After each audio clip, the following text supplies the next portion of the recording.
Assalamualaikum warahmatullahi wabarakatuh. Mohon izin Ibu dosen, mohon izin rekan-rekan. Izin memperkenalkan diri, Pelajar Muda Anjus Garis Tumorang, asal pendaftaran DKI Jakarta, MPP 330350 bersama satu rekan lainnya.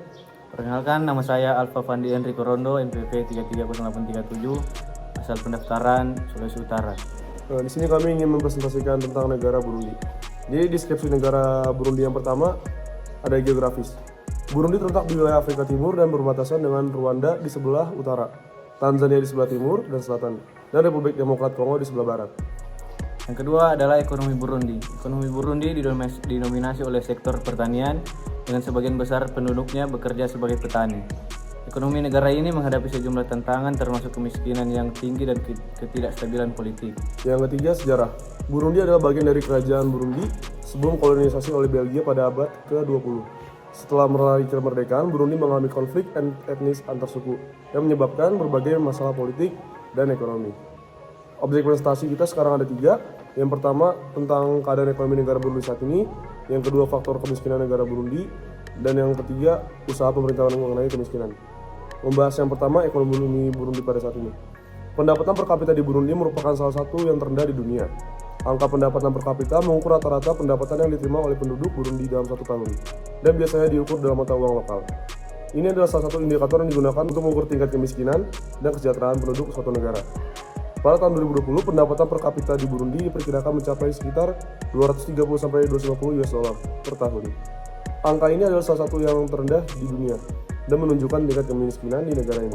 Faktor-faktor seperti konflik, ketidakstabilan politik, tergantungan pada sektor pertanian yang produktivitasnya rendah, serta akses terbatasnya ke layanan dasar seperti pendidikan dan kesehatan telah berkontribusi pada pendapatan yang rendah ini.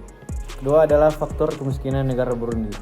Faktor kemiskinan yang pertama yaitu konflik dan ketidakstabilan politik. Konflik etnis dan ketidakstabilan politik yang telah berlangsung selama beberapa dekade telah merusak ekonomi dan infrastruktur negara. Perang saudara, kudeta, dan kekerasan politik telah menghambat pertumbuhan ekonomi dan investasi. Yang kedua adalah korupsi. Korupsi dalam pemerintahan dan sektor bisnis dapat menghalangi perkembangan ekonomi dan membuat sumber daya yang seharusnya digunakan untuk pembangunan diperebutkan oleh segelintir orang. Yang ketiga adalah ketidaksetaraan ekonomi yang luas.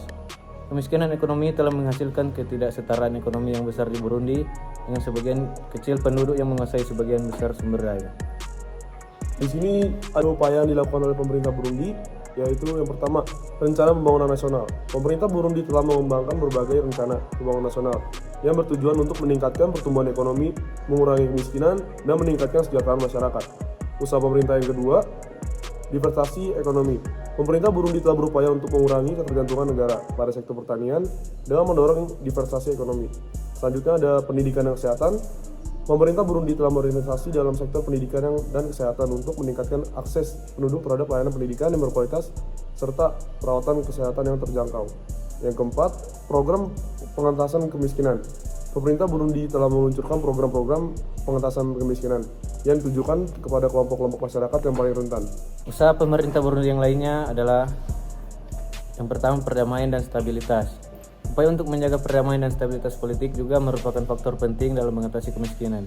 Konflik dan ketidakstabilan politik dapat menghambat pertumbuhan ekonomi dan pembangunan. Yang kedua ada kolaborasi dengan organisasi internasional. Pemerintah Burundi telah bekerja dengan organisasi internasional seperti Bank Dunia, Dana Moneter Internasional, dan badan-badan PBB untuk mendukung program pembangunan dan mengatasi kemiskinan. Yang ketiga ada investasi asing dan bantuan internasional.